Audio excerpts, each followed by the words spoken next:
Welcome back to my YouTube channel unboxing with Meen. और आप लोगों का दिल से धन्यवाद। आप लोगों का काफ़ी सपोर्ट मुझे मिल रहा है, इतने सारे व्यू चैनल पे आ रहे हैं। और आज का जो वीडियो गाइस होने वाला है, मेरा एग्ज़ाम गुरुजी के जो नोट्स मैंने परचेज़ किए हैं उनमें थर्ड पेपर में जो नोट्स मुझे मिले हैं उनका रिव्यू आपको इस वीडियो में देखने को मिलेगा गाइस। तो वीडियो में मेरे साथ एंड तक बने रहिए। चलिए स्टार्ट करते हैं।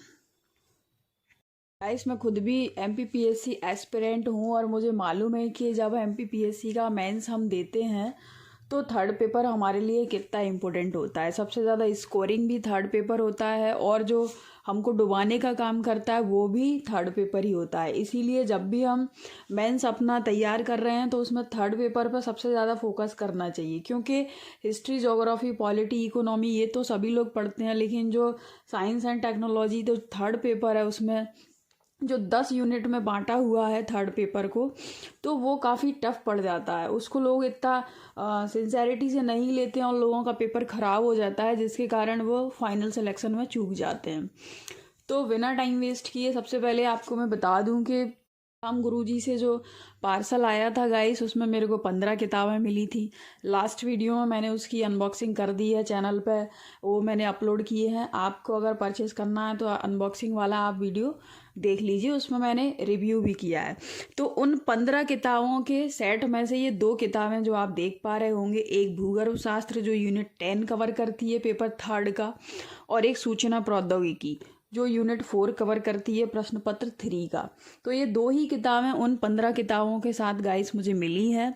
बाकी की जो बुक्स मिलेंगी पेपर थर्ड के लिए वो मे बी के जो सेकंड पार्सल वो लोग प्रोवाइड कराएंगे अपने प्रॉमिस के अकॉर्डिंग फरवरी तक, तो उसमें मिलेंगी अभी। लेकिन इन 15 किताबों के अंदर मुझे ये 2 ही किताब मिली हैं, तो इनका 1 बाय 1 एक एक का रिव्यू आपको मिल जाएगा इस वीडियो में। गाइस यहाँ पे ये देखेंगे तो सबसे पहले इस किताब के अंदर इन्होंने कौन कौन से टॉपिक दिए हुए हैं। तो यहाँ पे इन्होंने 8 टॉपिक दिए हुए हैं, 8, जिसमें भूविज्ञान, पृथ्वी, स्थल मंडल, शैल चट्टान, मृदा, जलमंडल, खनिज और जीवाश्म, ये 8 टॉपिक इन्होंने प्रोवाइड किए हैं। साथ में इन्होंने एक टेबल में यूनिट 10 में हमारे सिलेबस में क्या क्या पूछा गया है ये भी इन्होंने यहाँ पर मेंशन किया है, जिससे हमको बार बार पे अपना सिलेबस उठाने को देखने की आवश्यकता नहीं है।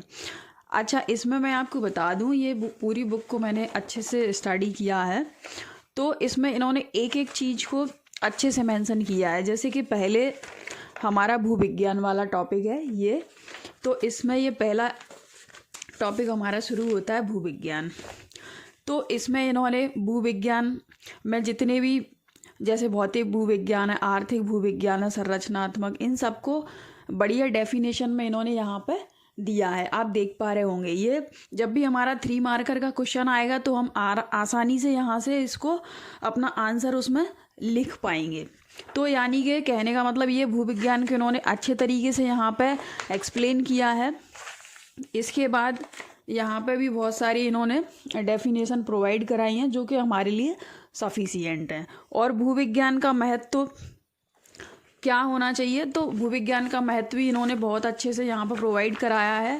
अब ये क्वेश्चन हमारे लिए या तो 5 नंबर में पूछ सकता है या 11 नंबर में पूछ सकता है, तो दोनों के लिए ही इतना जो डाटा है वो सफिशिएंट है। ये आप देख पा रहे होंगे यहाँ पे इन्होंने ये भूविज्ञान का महत्व, तो अगर 11 नंबर में भी हमसे ये क्वेश्चन पूछा जाता है तो ये इतना पढ़ के हम अपना आंसर दे पाएंगे। उसमें छोटी सी डेफिनेशन दे दीजिए और एक एक को आप फ्लो चार्ट में यहाँ पर दर्शा दीजिए और एक एक को 2-2 लाइन लिख के सभी विज्ञान के क्षेत्र में भूविज्ञान का क्या महत्व है वो आप नोट डाउन कर दीजिए, और लास्ट में 1-2 लाइन का निष्कर्ष देना है तो दीजिए, नहीं तो साइंस एंड टेक्नोलॉजी के पेपर में निष्कर्ष जरूरी नहीं होता। ठीक है, इसके बाद जब दूसरा टॉपिक हमारा बनता है पृथ्वी, तो गाइस पृथ्वी में टॉपिक इन्होंने दिया है यहाँ पृथ्वी और पृथ्वी से संबंधित उत्पत्ति के जितने भी सिद्धांत हम अपने यूनिट 10 में पढ़ते हैं, जैसे कि निहारिका सिद्धांत और कांट का सिद्धांत, एक तारा सिद्धांत, द्वितारक सिद्धांत, तो वो इन्होंने यहाँ पे प्रोवाइड कराए हैं गाइस। ये आप देख पा रहे होंगे, ये एक एक रूपतावादी परिकल्पना और प्रलयवादी, जैसे कांट एवं लाप्लास का न्यायिका परिकल्पना। तो इसमें मेरे को थोड़ा सा ऐसा लगा गाइस कि ये थोड़ा सा इसको और अच्छे से दे सकते थे। इन्होंने जो एक्सप्लेनेशन यहाँ दिया है पृथ्वी की उत्पत्ति से संबंधित, वो उतना सटीक नहीं दिया है, मुझे ऐसा नहीं लग रहा। और इसके साथ में अगर ये एक एक चित्र यहाँ प्रोवाइड करा देते तो ज़्यादा उसको समझने में आसानी होती, ये मुझे थोड़ा सा यहाँ पर लगा। साथ में इन्होंने ये जो पॉइंट वाइज ये दिया है वो उतना एक्सप्लेनेशन नहीं दिया है, नोट्स को इन्होंने काफ़ी ज़्यादा शॉर्ट यहाँ पे कर दिया है। एक बात यहाँ पे काफ़ी अच्छी है गाइस कि इन्होंने जो बिग बैंग थ्योरी जो दी है उसको काफ़ी बढ़िया तरीके से चित्र के द्वारा इन्होंने एक्सप्लेन किया है, और ये पॉइंट वाइज इन्होंने यहाँ पे प्रोवाइड कराया है।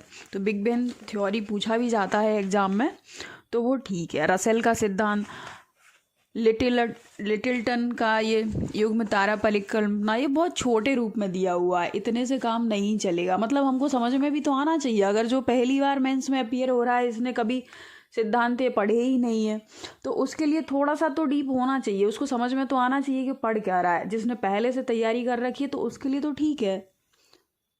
यहाँ पे इन्होंने जो हमारे जितनी भी काल है उनसे जो एक टेबल बना के दी हुई है, जितने भी हमारे पीरियड, ईरा और एपोक ये हैं, वो काफ़ी ठीक दी है। और इसमें क्या क्या हुआ है वो सारी विशेषताएं यहाँ पे इन्होंने प्रोवाइड कराई है। तो टेबल फॉर्म में ये ठीक है, काफ़ी ठीक है। ये आप देख पा रहे होंगे यहाँ पर मंडल वाला पोर्शन इन्होंने काफ़ी बढ़िया तरीके से यहाँ प्रोवाइड कराया है। इसमें जो पृथ्वी की आंतरिक संरचना इन्होंने पॉइंट में समझाई है, कहाँ पर कौन सी जो असंबद्धता पाई जाती है, जिसमें अपन पढ़ते हैं कमरगुल सिद्धांत, तो वो काफ़ी इन्होंने बढ़िया तरीके से दिया हुआ है। भूकंप और ये जितनी भी तरंग है PSL, वो अच्छा दिया है। यहाँ पे एक छोटा सा इन्होंने चित्र भी बनाया है समझने के लिए।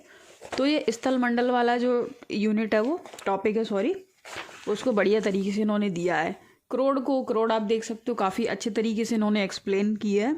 और डिसकंटिन्यूटी तो मैंने आपको बता ही दिया कि हम जब पढ़ते हैं तो कमरगुल के अकॉर्डिंग पढ़ते हैं, जिसमें कोनार्ड, असंबद्धता, मोहो, रेप्टी, गुटनबर्ग और लेहमैन, ये सारी असंबद्धताएं इन्होंने पॉइंट वाइज दी हैं, शॉर्ट एंड स्वीट दी हैं, ज़्यादा कोई भरमार नहीं है, हमको छोटा सा पढ़ लेना है और ख़त्म, तो याद भी रहेगा। फिर इसके बाद महाद्वीपीय विस्थापन सिद्धांत इन्होंने काफ़ी अच्छा दिया है, वेगनर साहब का ये आप देख पा रहे होंगे। ये महाद्वीपीय विस्थापन सिद्धांत इन्होंने अच्छा पॉइंट वाइज इन्होंने प्रोवाइड कराया है, और सिद्धांत के समर्थन में जो तर्क दिए गए हैं वो भी इन्होंने पॉइंट में हेडिंग बना के हमको प्रोवाइड कराया है।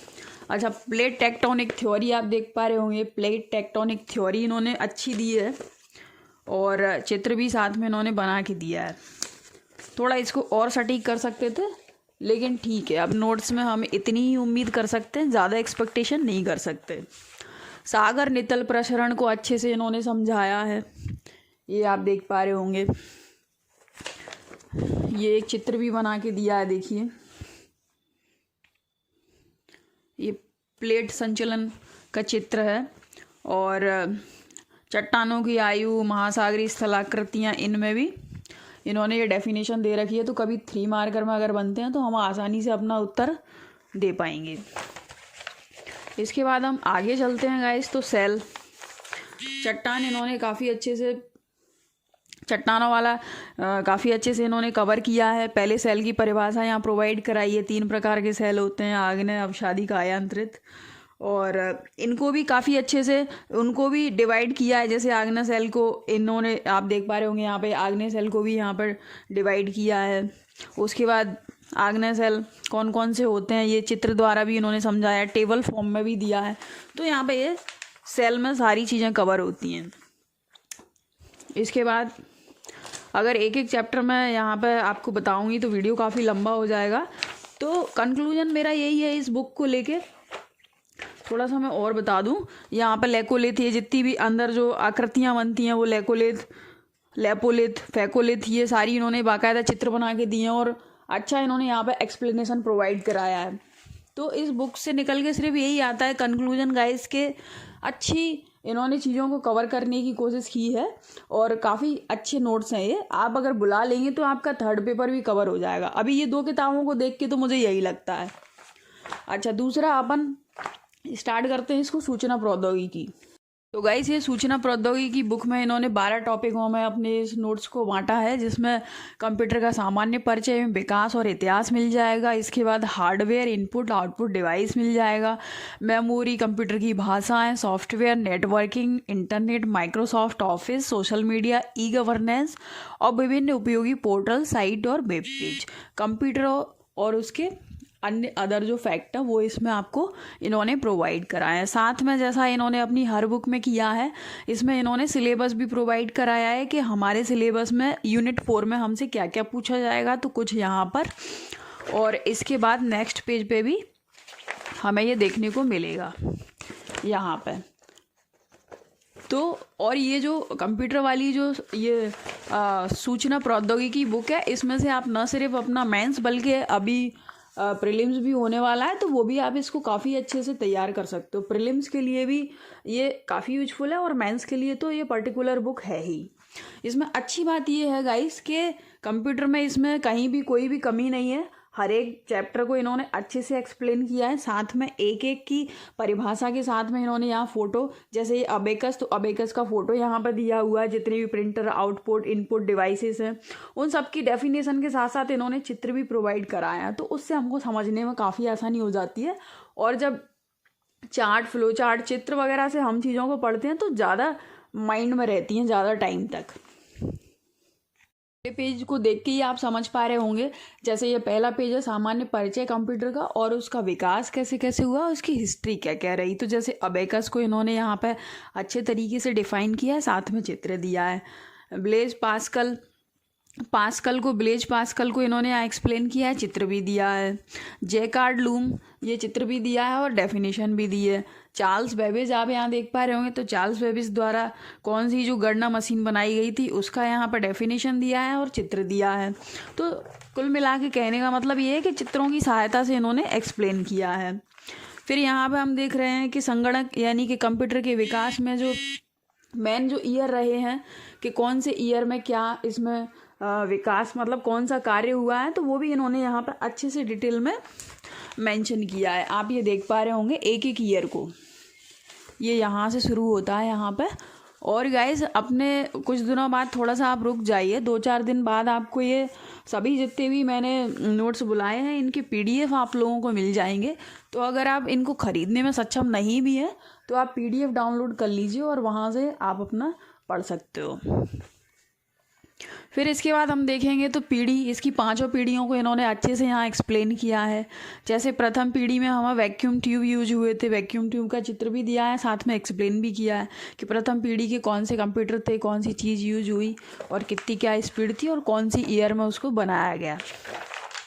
इसके बाद दूसरी पीढ़ी हम चलते हैं, तो दूसरी पीढ़ी में हमारे ट्रांजिस्टर यूज हुए थे, कौन से कब से कब तक इसका दूसरी पीढ़ी रही, ट्रांजिस्टर का यहाँ चित्र भी आप देख पा रहे होंगे। तीसरी में हम IC इंटीग्रेटेड चिप देखते हैं, तीसरी पीढ़ी को यहाँ पे देखिए इन्होंने काफ़ी बढ़िया तरीके से इन्होंने पॉइंट में डिवाइड करके यहाँ पे डिस्क्राइब किया हुआ है। चौथी पीढ़ी में VLSI देखते हैं हम, माइक्रो प्रोसेसर आ जाता है, तो चौथी पीढ़ी को इन्होंने काफ़ी दिया है। अच्छा, फिर उसके बाद प्रोसेसर आ जाए तो प्रोसेसर का चित्र और साथ में यहाँ पर डिफ़ाइन भी किया है, पॉइंट में डिफ़ाइन किया है। तो ज़्यादा हम अपने खुद के हैंड रिटन नोट्स बनाएंगे तो भी हमको प्रॉब्लम नहीं जाएगी। इसके बाद ये आप टेबल फॉर्म में भी देख सकते हो कौन सी पीढ़ी का कौन सा कंप्यूटर है और कौन से इलेक्ट्रॉनिक कंपोनेंट यहाँ पे यूज हुए हैं, वो भी इन्होंने यहाँ प्रोवाइड कराया है और कंप्यूटर का नाम भी आपको मिल जाएगा। फिर टाइप्स ऑफ कंप्यूटर, मतलब अब इसका एक एक चैप्टर तो आपको बता पाना मेरे लिए मुश्किल नहीं होगा, वीडियो भी काफ़ी लंबा हो जाएगा, आप शॉर्ट में देख लीजिए। हाँ, ये है कि आपको इनका एक एक का PDF ज़रूर मिल जाएगा, थोड़ा सा टाइम दीजिए 2-4 दिन, उसमें आपको इसका PDF मिल जाएगा, आप डाउनलोड कर लीजिएगा। ये प्रिंटर भी इन्होंने यहाँ पे बहुत अच्छे तरीके से एक्सप्लेन किए हैं, आप देख पा रहे होंगे एक एक प्रिंटर को, कौन सा इंकजेट होता है, कौन सा लेज़र होता है, बैंड प्रिंटर कौन सा होता है, नॉन इम्पैक्ट कौन सा होता है, ये सारे प्रिंटर यहाँ पर, थर्मल प्रिंटर। फिर यहाँ पर मेमोरी डिवाइस है, जैसे हार्ड डिस्क वगैरह, ये सारी चीज़ें कंप्यूटर के भाग है, मदरबोर्ड है, प्रोसेसर है। ये सारी चीज़ें। मेमोरी का यहाँ पे आ जाता है, ये मेमोरी को काफ़ी अच्छे से डिफ़ाइन किया है। पहले तो इन्होंने यहाँ पे मेजरमेंट वाली जो यूनिट है उसको यहाँ पे लिखा है।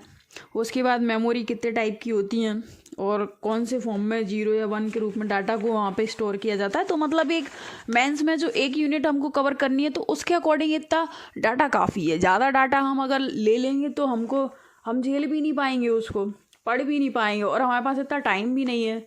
अभी तो आप जानते हो कि मेंस कितना आने वाला है, कितना कम टाइम है, मतलब इतने कम टाइम में तो रिवीजन भी नहीं हो पाएगा अच्छे से। फिर यहाँ पर कंप्यूटर की जितनी भी लैंग्वेजेस हैं जो भी इम्पोर्टेंट है वो यहाँ पर सारी इन्होंने डिस्क्राइब की हैं। कंप्यूटर के सॉफ्टवेयर है, नेटवर्किंग, कंप्यूटर में नेटवर्किंग, लैन वैन मैन, ये सारा इन्होंने अच्छे से यहाँ पर एक्सप्लेन किया है। कुछ भी नहीं छूटा है, जो कि हमको ये नोट्स पढ़ने के बाद ऐसा लगे कि नहीं हमारा ये छूट रहा है। अच्छा, ये नोट्स पढ़ने के बाद अगर हम कोई सा अपना प्रैक्टिस सेट भी लगाएंगे मेंस के लिए तो भी हमारे सारे क्वेश्चन बन जाएंगे। यहाँ पर टोपोलॉजी के एडवांटेज डिसएडवांटेज अच्छे से दिए हुए हैं। टोपोलॉजी कितने टाइप की होती है, एक एक टोपोलॉजी का क्या एडवांटेज है, क्या डिसएडवांटेज है, चाहे वो बस टोपोलॉजी हो, स्टार हो, या रिंग टोपोलॉजी हो, ट्री टोपोलॉजी हो, कोई से भी टोपोलॉजी हो, यहाँ पे इन्होंने अच्छे से हैं प्रोवाइड की है। इंटरनेट में सारी चीज़ें कवर की हैं। और इसके बाद इंटरनेट में ये 3 मार्कर में जो पूछे जाने वाले छोटे छोटे डेफिनेशन है, जैसे टेलनेट क्या होता है, यूजनेट क्या होता है, वेरोनिका क्या होता है, आर्ची क्या होता है, ये सारी चीज़ें www. ये सबको यहाँ पे प्रोवाइड किया हुआ है। तो 3 मार्कर के हिसाब से भी इन्होंने अपने नोट्स बनाए। यहाँ पे कुछ जगह भी हर चैप्टर के बाद इन्होंने कुछ जगह छूटी है। अगर हमको ऐसा कुछ लग रहा है दूसरी जगह से कि ये इन्होंने छोटा है या ये यहाँ पर मेंशन होना चाहिए तो वो यहाँ हम नोट डाउन कर सकते हैं साथ में। इसके बाद इंटरनेट से संबंधित शब्दावली भी, जैसे प्रोटोकॉल क्या होता है, ब्राउजर क्या होता है, वेब सर्वर क्या होता है, ऑनलाइन, होम पेज, ऑफलाइन, ये सारी चीज़ें यहाँ पे इन्होंने प्रोवाइड की है। तो 3 मार्कर जो क्वेश्चन है वो भी हमारे यहाँ कवर होते हैं। आगे थोड़ा सा मैं आपको बताऊँ तो माइक्रोसॉफ्ट ऑफिस बाकायदा एक एक इन्होंने जो टूल बार है एक एक को खोल के ओपन करके एक एक का चित्र यहाँ पर मेंशन करके यहाँ पे डिस्क्राइब किया है। तो कुछ भी आपका यहाँ से छूटेगा नहीं ये पढ़ने के बाद। और अगर आपने परचेज़ की है तो बहुत अच्छी बात है, आपको डिलीवरी मिल गई है तो, और नहीं मिली है तो आप PDF में देख सकते हो। अगर आपको यूजफुल लगे तो आप परचेज़ करिए, अदरवाइज़ कोई दिक्कत नहीं है। तो ओवरऑल कहने का मतलब यही है कि नोट्स काफ़ी बढ़िया हैं और रेट काफ़ी कम है। आपको 25 जगह भटकना नहीं है, सारे जो पेपर हैं हमारे इसमें कवर हो जाएंगे।